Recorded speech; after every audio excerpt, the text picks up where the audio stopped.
Tyson.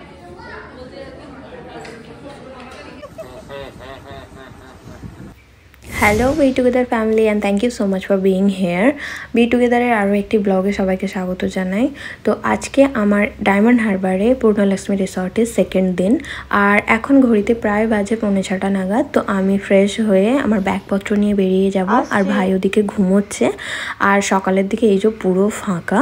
তবে আমি এই ডায়মন্ড হারবারে কেন আছি, কেন দুদিন থাকছি, কি করলাম, সমস্ত কিছু আমি পার্ট 1-এ দিয়েছি। যেহেতু এটা পার্ট 2 ভিডিও, তাই আমি ডেসক্রিপশন বক্সে লিঙ্ক দিয়ে রাখবো Purnalakshmi resort diamond Harbour part 1, আপনারা চাইলে ওখান থেকে চেক করতে পারেন। তবুও আমি বলে রাখি, আমি একজন ফ্রিল্যান্স ব্রাইডাল আর্টিস্ট। আমি এখানে আমার এক ক্লায়েন্টের কাছে এসেছি।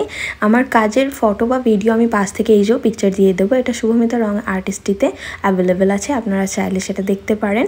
তো আমাকে 9:30টার মধ্যে ওকে রেডি করতে হতো, মানে 6টা থেকে আমি কাজ আরম্ভ করব। আর যেহেতু একদম রিসর্টের পাশেই ওই ব্যানকোয়েটটা, সেই জন্য আমি 6:45 নাগাদ বেরিয়েছিলাম। তো আমি সমস্ত কাজ কমপ্লিট করে 9:30টার মধ্যে রেডি করে দিয়ে, মানে 10টা নাগাদ রেডি করে দিয়ে আমি আবার রিসর্টে ব্যাক করেছিলাম, কারণ ব্রেকফাস্ট করতে হতো। তো ওটা হচ্ছে ঢোকার রাস্তাটা, আর এটা হচ্ছে রিসেপশন। আর রিসেপশনের এই পাশ দিয়ে আমি যে যাচ্ছি, এইখানে হচ্ছে ব্রেকফাস্ট এখানে হবে, তার কারণ ব্রেকফাস্টটা বুফেতে ছিল, সেই জন্য বুফের ব্যবস্থা বলে সেই জন্য একটা হলের মধ্যে ব্রেকফাস্ট হবে। তো আমি এই হলটার মধ্যে ঢুকে যাব। আর এখানে হালকা ভারী দুই ধরনেরই খাবার ছিল, কিন্তু আমি একটু ভারী খাবার নিয়েছিলাম ব্রেকফাস্টে, কারণ আমাকে এখনও অনেকটা জার্নি করতে হবে সেই জন্য।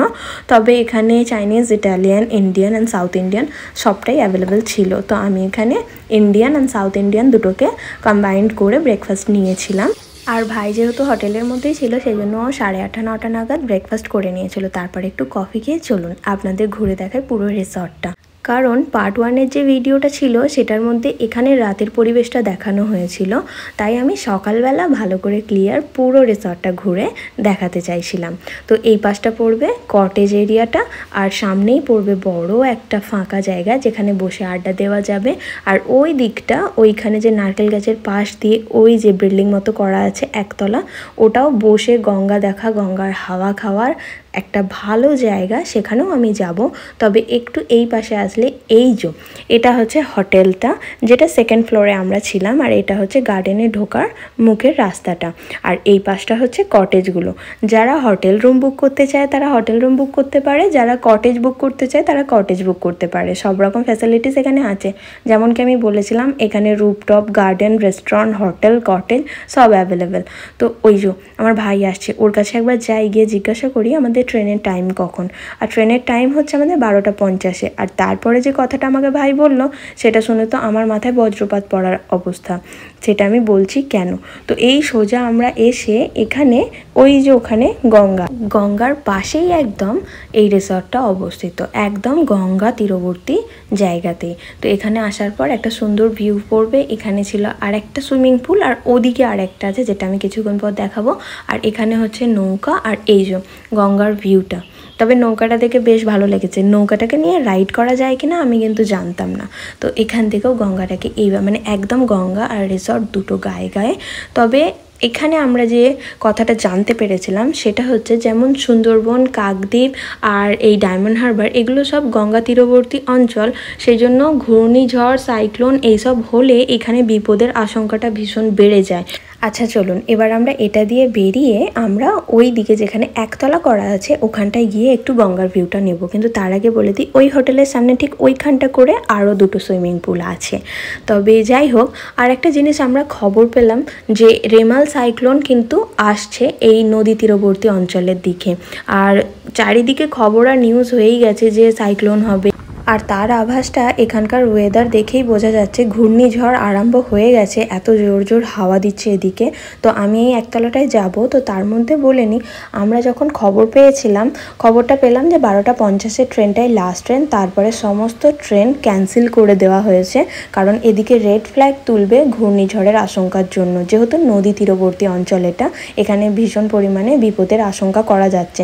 তো এটা জানার পর আমরা ঘড়ির দিকে তাকিয়ে দেখি 12:47 বাজে, মানে 3 মিনিটের মধ্যে আমাদের স্টেশন পৌঁছাতে হবে, টিকিট কাটতে হবে, তারপর আমাদের রওনা দিতে হবে। আর আজকে আমাকে এখান থেকে যেমন করে হোক যেতে হতোই, কারণ কাল সকাল 5:30 6টার মধ্যে আমাকে ঘটকপুকুর পৌঁছাতে হবে, কারণ রুমানার কালকে রিসেপশন, কালকেও আবার ওকে রেডি করতে হবে। আর রুমানা আমাকে 3 দিনের জন্যই বুক করেছিল।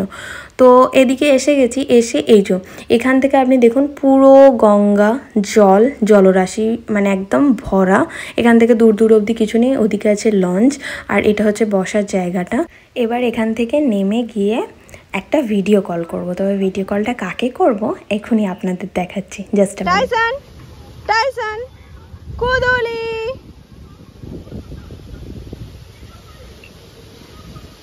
কুদুলি টাইসন